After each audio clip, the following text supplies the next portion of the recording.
అందరికీ praise the lord అండి. ఈరోజు దేవుని వాక్యము చదువుకుందాము. పరిశుద్ధ గ్రంథం నుండి 107వ అధ్యాయము 1 నుండి 20 మట్టుకు చదువుకుందాము.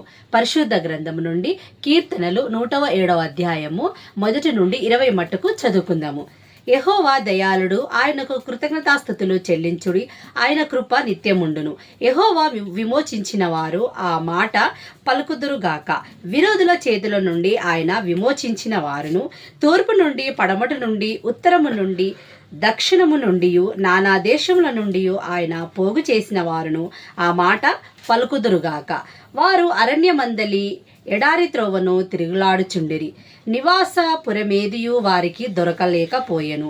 ఆకలి దప్పుల చేత వారి ప్రాణము వారిలో సొమ్మసిల్లెను. వారు కష్టకాలమందు యెహోవాకు మొరపెట్టిరి. ఆయన వారి ఆపదల నుండి వారిని విడిపించెను. వారొక నివాసపురము చేరునట్లు చక్కని త్రోవను ఆయన వారిని నడిపించెను. ఆయన కృపను బట్టి నరులకు ఆయన చేయు ఆశ్చర్య కార్యమును బట్టి వారు యెహోవాకు కృతజ్ఞతాస్తుతులు చెల్లించుదురుగాక. ఏలయనగా ఆశగల ప్రాణమును ఆయన తృప్తిపరిచి ఉన్నాడు. ఆకలి కొనిన వారి ప్రాణమును మేలుతో నింపి ఉన్నాడు.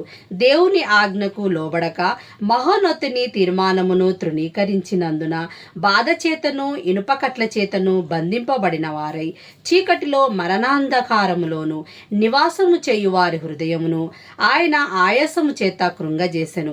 వారు కూలి ఉండగా సహాయకుడు లేకపోయెను. కష్టకాలమందు వారు యెహోవాకు మొరపెట్టిరి. ఆయన వారి ఆపదలలో నుండి వారిని విడిపించెను. వారి కట్లను తెంపివేసి చీకటిలో నుండి మరణాంధకారంలో నుండి వారిని రప్పించెను.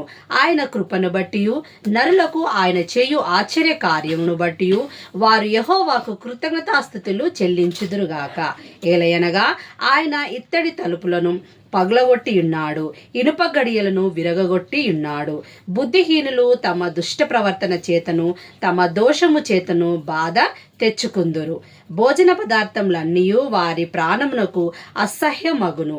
వారు మరణద్వారములను సమీపించుదురు. కష్టకాలమందు వారు యెహోవాకు మొరపెట్టిరి. ఆయన వారి ఆపదలో నుండి వారిని విడిపించెను. ఆయన తన వాక్కును పంపి వారిని బాగు చేసెను. ఆయన వారు పడిన గుంటలో నుండి వారిని విడిపించెను. దేవుడి కొద్ది వాక్యమును దీవించునుగాక. ఆమేన్.